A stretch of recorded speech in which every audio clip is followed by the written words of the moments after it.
Saludos, les habla Aurelio Fernández Concheso, máster en Derecho Marítimo de la Universidad de Tulane y miembro del Comité Ejecutivo del Comité Marítimo Internacional, y bienvenido a la segunda parte de la clase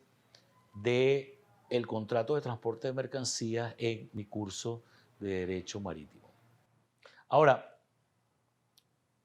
en cualquier momento dado, según las estadísticas, en primer lugar, el 90% de los bienes se transportan por mar. Y como hemos dicho en otras clases, eso significa que el 90% de las cosas que ustedes utilizan, que consumen y que utilizan en su vida diaria, en algún momento han estado en un buque. La flota global es de aproximadamente 75.000 buques. El total de los marinos que operan en esa flota está por encima de 1.6, 1.7 millones. Existen 20 millones de contenedores en el mundo y se hacen 200 millones de viajes anualmente, se dice, y se transportan millones y millones de toneladas. Con esa intensidad de ejecución en la vida real de los contratos de transporte de mercancías por agua, entonces no es de considerar extraño que sea una de las fuentes de problemas más frecuentes en el derecho marítimo. Y ciertamente, en mi opinión, estoy seguro que otros colegas estarán de acuerdo conmigo, el tema de los reclamos de carga constituye el más frecuente en el ejercicio del derecho marítimo. Casi podría decirse que el pan nuestro de cada día. Hemos hablado entonces del contrato, de qué es, de su definición, de sus partes, de sus características. Pero su regulación jurídica busca, por un lado, que se realice de manera organizada, pero al mismo tiempo busca poder darle un tratamiento adecuado a las situaciones en las que se presentan problemas. Y existe todo un sistema internacional que regula el contrato de transporte de mercancías. Y el primero de los instrumentos que lo regula es la denominada Convención Internacional de Bruselas sobre la unificación de ciertas reglas en materia de conocimientos de embarque, sancionada por el Comité Marítimo Internacional y aprobada en el año 1924 en Bruselas y conocido como las reglas de La Haya. Las reglas de La Haya constituyen sin duda el instrumento jurídico internacional preponderante en regular el contrato de transporte de mercancía y los conflictos que derivan de él. Ha sido aprobada por sobre 70 países, pero además y rigen en aquellos países o cuando el conocimiento de embarque o el viaje ha sido emitido o el viaje ha comenzado en un país parte. Pero además de regir así, han sido adoptadas en la legislación interna de múltiples países, incluido el mío, Venezuela, en su ley de comercio marítimo del año 2006. Adicional a eso, múltiples conocimientos de embarque incorporan las reglas cuando ellas no aplican ex proprio vigore, por fuerza propia, porque el conocimiento de embarque ha sido emitido en un país parte a las reglas de La Haya o el viaje ha comenzado, a través de lo que se denomina las cláusulas paramount, que son cláusulas que es una cláusula en el conocimiento de embarque que establece que para los conflictos que deriven entre las partes regirán las reglas de La Haya. Las reglas de La Haya tienen dos protocolos, el denominado protocolo de Visby de 1968, que adecuó algunos aspectos de las mismas en cuanto a su aplicación. Finalmente, el protocolo del 79, relativo específicamente a la limitación de responsabilidad del porteador, que veremos. Otros instrumentos importantes en el derecho, en el transporte de mercancías por agua, lo constituyen las reglas de Hamburgo de 1978, aprobadas y que entraron en vigencia, pero que han tenido menos vigencia que las reglas de La Haya, porque el transporte internacional lo siguen dominando los países digamos, de armadores o los transportistas en una situación de equilibrio un tanto desigual, aunque hoy en día menos que antes, y las reglas de Hamburgo son reglas que son vistas por algunos como que inclinándose más hacia la carga que hacia el transportista. Y por eso, aun cuando entraron en vigencia, han tenido una extensión limitada, aun cuando aplican en algunos países latinoamericanos, como por ejemplo Chile, y otros que han inspirado su legislación en un enfoque más inclinado hacia la carga que hacia de los armadores. También es importante un intento de darle regulación adecuada al contrato de transporte de mercancías, la Convención sobre Transporte Multimodal de 1980, que aunque nunca entró en vigencia, se ha convertido también en un punto de referencia para los documentos de transporte multimodal. Y finalmente, y de manera muy importante, las reglas de Rotterdam sancionadas también bajo los auspicios del Comité Marítimo Internacional y un CITRAL en 2008, y que buscan ser un instrumento jurídico que regule el transporte marítimo hacia el futuro. No han entrado en vigencia porque son necesarias 20 ratificaciones para que lo hagan, pero se aspira y aspiramos que el transporte de mercancías de los próximos 100 años, en vez de estar regulado de manera preeminente por un instrumento jurídico como son las reglas de la Haya, que tiene 100 años ya hoy, lo sea por un instrumento más moderno. Ahora, en términos de lo que son los problemas que se presentan en el contrato de transporte de mercancías, los dos principales o tres categorías principales son primero las situaciones en las cuales se daña la carga, segundo en las cuales se pierde la carga o se daña la carga, se pierde la carga, se demora la entrega de la carga, y también situaciones en las cuales la carga daña el buque, es decir, porque es una carga peligrosa, que se incendia, que explota y daña el buque. Todo el sistema de regulación, todo ese sistema, perdón, de responsabilidad derivado de esos problemas es precisamente el que se regula en las reglas de la Haya y estos otros instrumentos jurídicos que les mencioné. Y eso entonces juega sobre que podamos delinear cuáles son las obligaciones de las partes en el contrato de transporte de mercancía. En primer lugar, ¿cuál es la obligación del transportista? Bueno,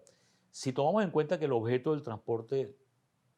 del contrato de transporte de mercancía, es tomar una carga y trasladarla de un lugar al otro, de un puerto de origen a un puerto de destino, surgiría como lógico que la obligación del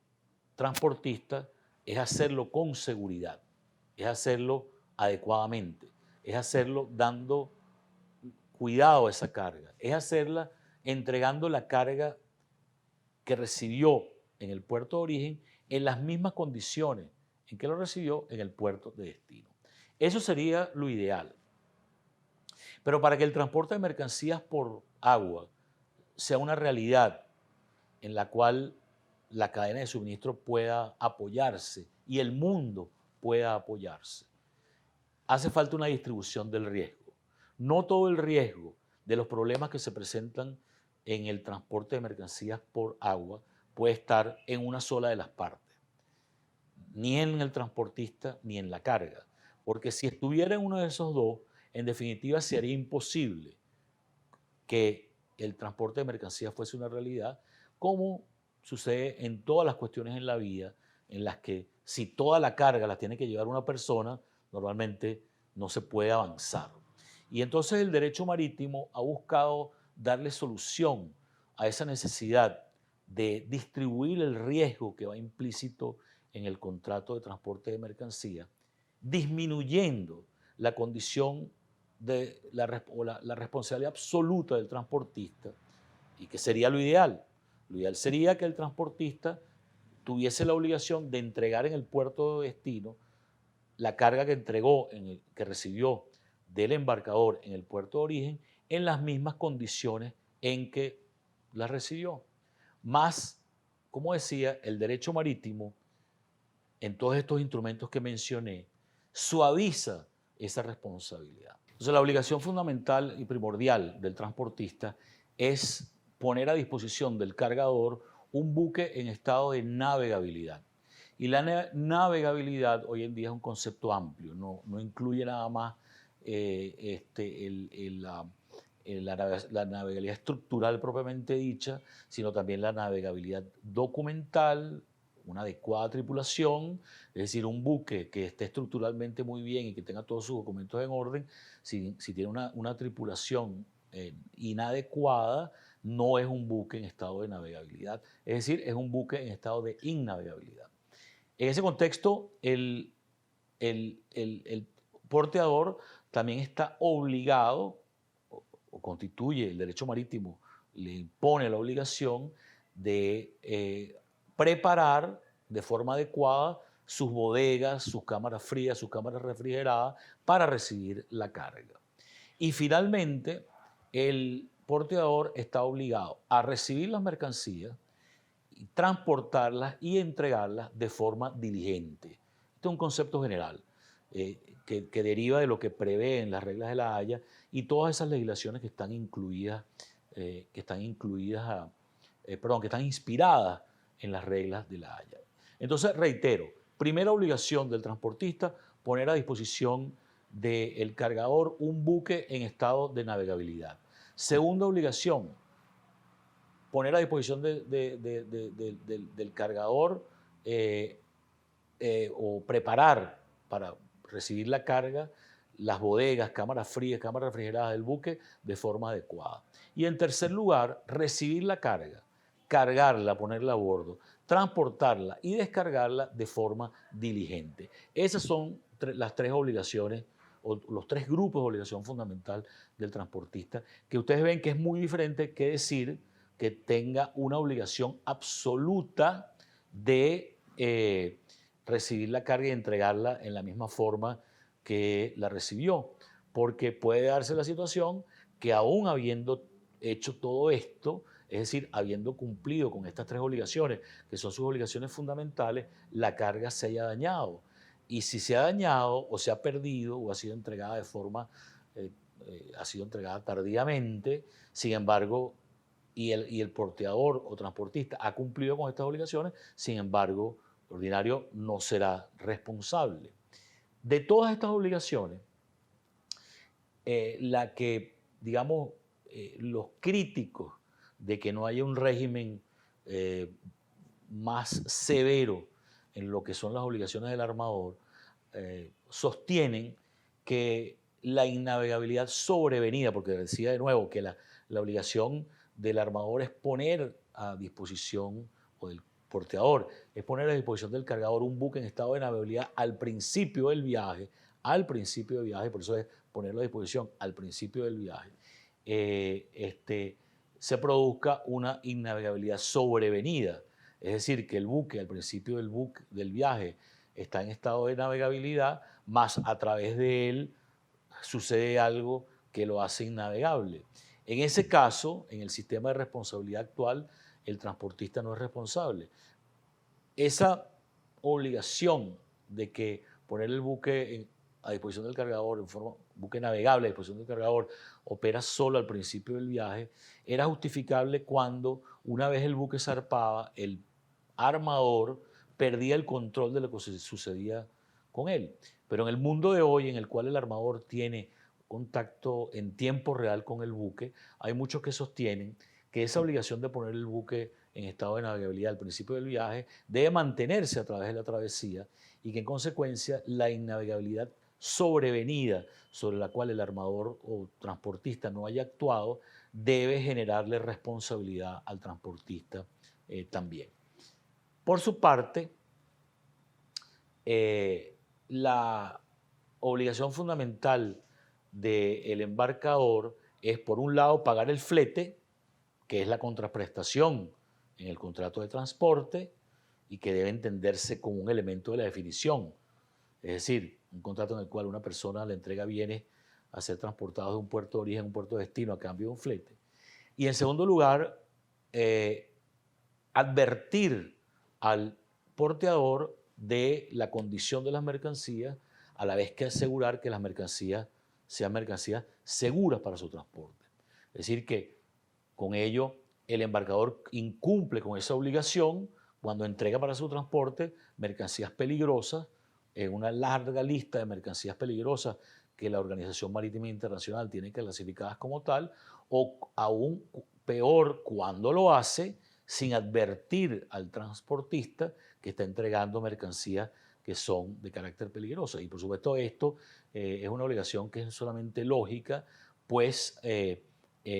entregar al transportista mercancías peligrosas pone en peligro la seguridad personal de la tripulación, la seguridad personal de los trabajadores portuarios, la seguridad personal de todos los que están alrededor de la gestión de transporte, la seguridad del buque, el ambiente marítimo, el ambiente marino, etc. Entonces, estos son los dos grupos de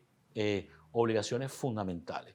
Repito, del lado del transportista, poner a disposición del cargador un buque en estado de navegabilidad al principio del viaje, preparar para el transporte en forma adecuada sus bodegas y cámaras frías, refrigeradas, y recibir la carga, transportarla y entregarla con diligencia. Y del lado del embarcador, pagar el flete y sus accesorios, como las demoras, etcétera, en los casos que yo aplique, y poner a disposición del transportista o porteador para su transporte cargas que se correspondan con la descripción y a la vez que abstenerse de entregar para su transporte cargas prohibidas, cargas peligrosas, cargas ilícitas, cargas ilegales, etc. Bien, ahora, si cada una de las partes del contrato de transporte cumple con todas estas obligaciones de manera integral, debería poder verificarse el acto de transporte con un resultado feliz y un final feliz para todos los involucrados. Pero no siempre sucede así, porque en primer lugar, algunas veces las partes o alguna de ellas violan sus obligaciones, vulneran, incumplen sus obligaciones, y en otros casos, aún habiéndolas cumplido, se producen incidentes que evitan que se produzca ese final feliz. Y no puede ser de otra manera porque si, como decíamos antes, estamos hablando de que en cualquier momento dado o a través del año producen hasta 200 millones de viajes a través de los mares del mundo, aun cuando la incidencia de accidentes sea de un dígito, en términos de porcentaje, de forma relativa, ello no es mucho, pero de forma absoluta lo convierte en un número significativo de situaciones en las que el transporte no termina de forma ideal. ¿Cuáles son las categorías más frecuentes en las que se impide o el transporte no termina de forma ideal? En primer lugar, los daños a la carga. La carga llega dañada. La persona quiso transportar un contenedor de aparatos electrónicos desde un puerto en Europa hasta un puerto en Sudamérica, digamos, 2.000 televisores, y los televisores llegaron dañados. La persona quería transportar un vehículo o un camión desde un puerto en Estados Unidos hasta un puerto en América Central y el camión o los vehículos llegaron dañados.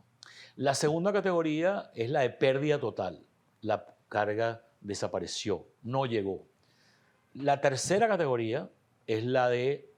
demoras en la entrega. Una categoría que también es frecuente, como decía, si tenemos buques que transportan 25.000, casi 25.000 contenedores, es irreal pensar o pretender que se entreguen cada uno de los 24.000 contenedores sin que haya ningún incidente. Siempre hay el riesgo de que se produzca un incidente. Y entonces que se demore la entrega. Durante, por ejemplo, los años del coronavirus, esto fue un tipo de incidente frecuente, porque el buque no podía entrar a puerto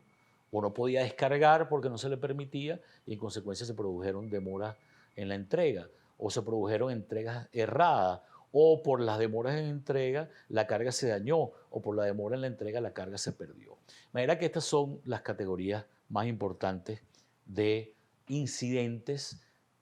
que hacen imposible un final feliz en el contrato de transporte de mercancía. Cuando se produce uno de esos incidentes, se perdió la carga, se dañó la carga, llegó tarde la carga, O también hubo un daño al buque porque se produjo una explosión o incendio derivado de la condición de peligrosidad de la carga, surgen entonces eh, derechos y obligaciones para ambas partes. Surge para la persona o para la parte del contrato que ha sufrido el daño el derecho a ser indemnizado, y a la vez surge para la persona que ha causado el daño la obligación de indemnizarlo. Ahora, en el contexto de esa necesidad, como dije, de redistribuir el riesgo, eh, estos derechos y obligaciones no son absolutas. Y también se diferencian grandemente de lo que son los derechos y obligaciones que normalmente son inherentes a los contratos en el derecho terrestre. Y siempre encuentro que abogados que a través de su carrera han ejercido en el derecho terrestre y no han tenido exposición al derecho marítimo, les resulta asombroso y en algunos casos pudiese decir hasta digamos, inadecuado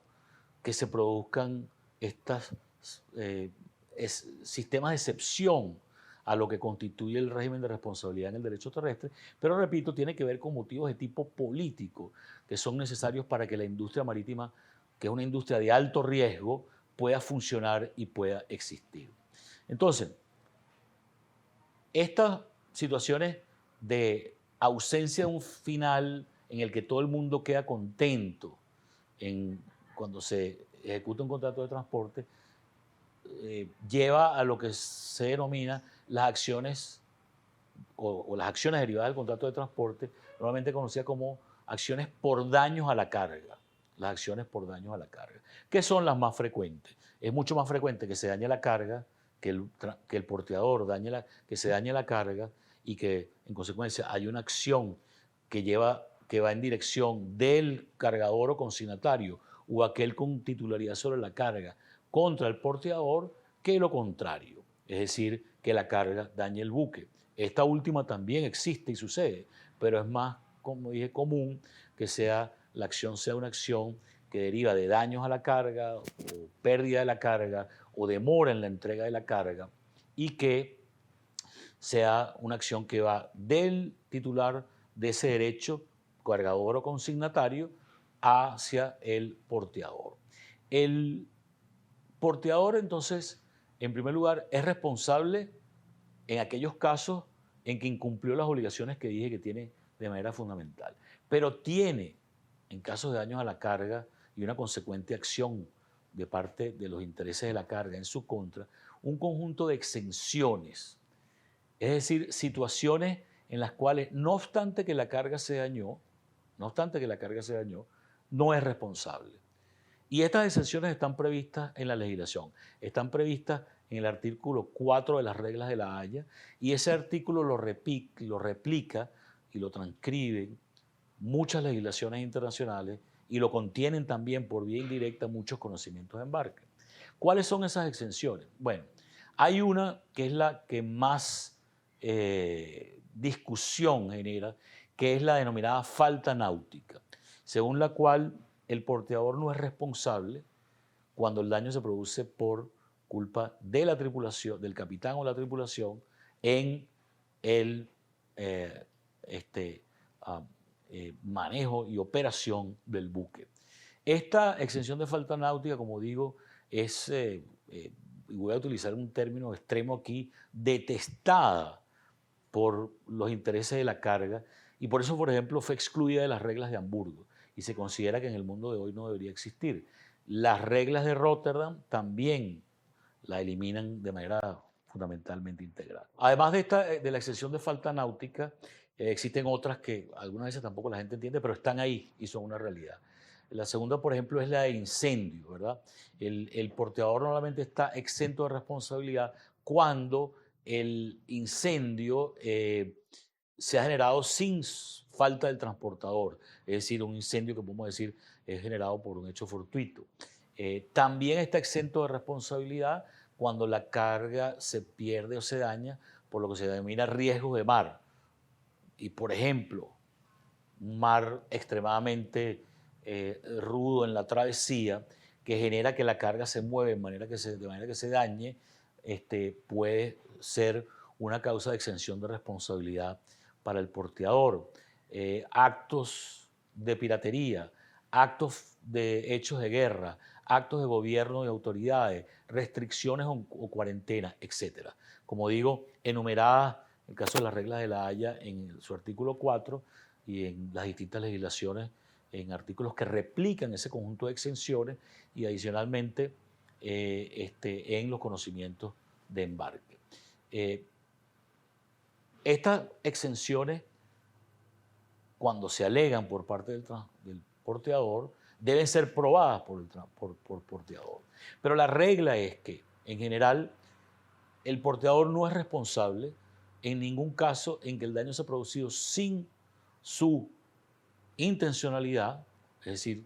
en forma que no deviene de un hecho que es intencional de su parte o con negligencia manifiesta. En estos casos, por supuesto, la carga de la prueba le corresponde al porteador. Ahora, y esto es algo que también resulta en algunos casos hasta odioso para algunos, pero hay que utilizar el término, además de las exenciones de responsabilidad. Es decir, además de aquellos casos en los cuales la carga se ha perdido, se ha dañado y el porteador puede eximirse de responsabilidad porque así lo establecen los instrumentos jurídicos que regulan la materia, aún siendo responsable, aún cuando es responsable, el porteador tiene derecho a limitar su responsabilidad por bulto. Es decir, hablamos cuando tocamos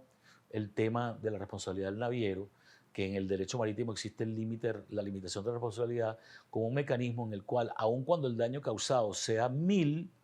o por decir 1.000.000,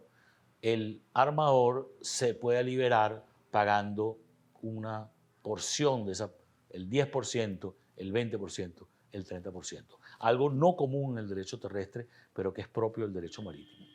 En el transporte de mercancías por mar, el transportador o porteador tiene derecho a un límite de responsabilidad por bulto transportado. Es decir, que independientemente de lo que valga ese bulto, para extremar el ejemplo, digamos que el bulto va lleno de lingotes de oro y tiene un valor de 500 millones de dólares, ¿verdad?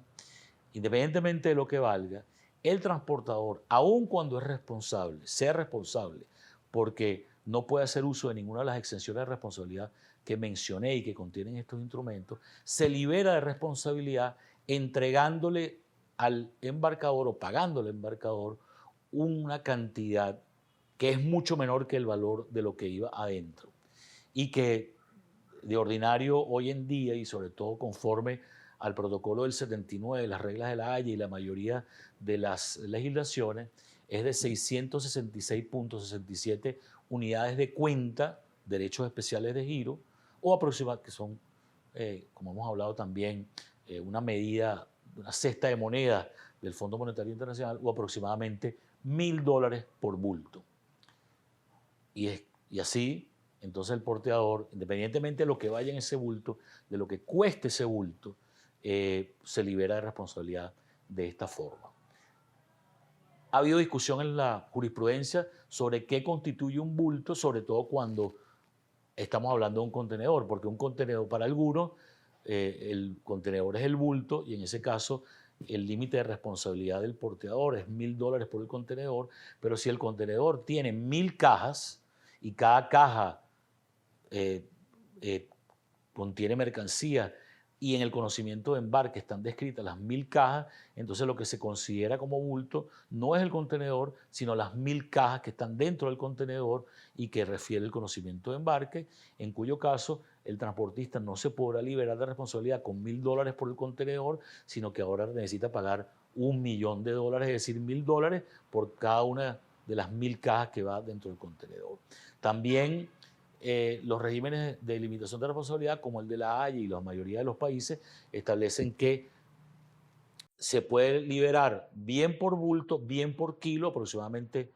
unos $4 por kilo, dependiendo de qué es lo que sea o lo que resulte como el monto mayor.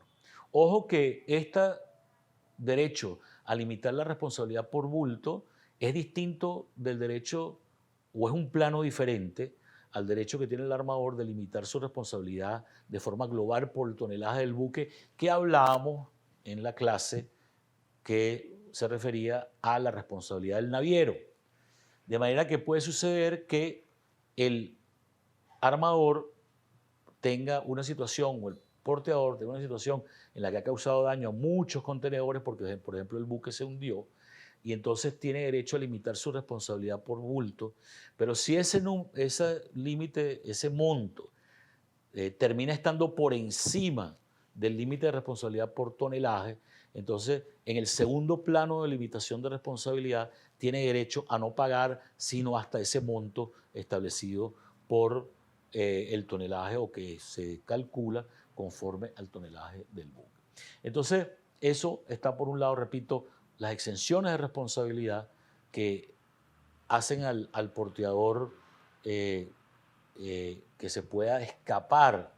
de pagar cuando no la carga ha sido dañada o perdida o entregada tarde, pero además, aún en los casos que lo ha hecho, puede limitar su responsabilidad por bulto en la forma descrita. Finalmente, para intentar las acciones, debo decir dos cosas. Primero, para intentar las acciones por daños a la carga, por pérdida de la carga, por demora en la entrega de la carga. El titular de ese derecho, que normalmente es o el embarcador o el consignatario, debe tomar en cuenta que en primer lugar cuando la carga llegue dañada, debe notificarlo de inmediato al porteador, porque si no puede caducar su derecho a intentar la acción a la carga, por daños a la carga, porque lo ideal cuando hay daños es que esa notificación se dé para que se haga una inspección conjunta de la carga en el puerto de descarga y no una semana después, no pudiéndose determinar si el daño se produjo en el trayecto del transporte marítimo o posteriormente. Y en segundo lugar, muy atento con la prescripción. Las reglas de la Haya establecen que la prescripción para intentar las acciones derivadas de daños a la carga es de 1 año contado a partir del momento en que la carga fue entregada o debió haber sido entregada. Y la mayoría de las legislaciones, ciertamente la de mi país, establece ese mismo lapso de prescripción, sin perjuicio de que las partes de común acuerdo lo puedan extender. Este es, pues, básicamente el sistema de responsabilidad. Termino diciéndoles que en muchos casos lo que en realidad sucede es que el cargador y o el consignatario tenían asegurada la carga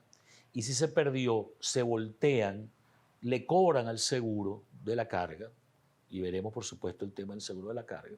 El seguro de la carga se subroga en los derechos del consignatario o embarcador asegurado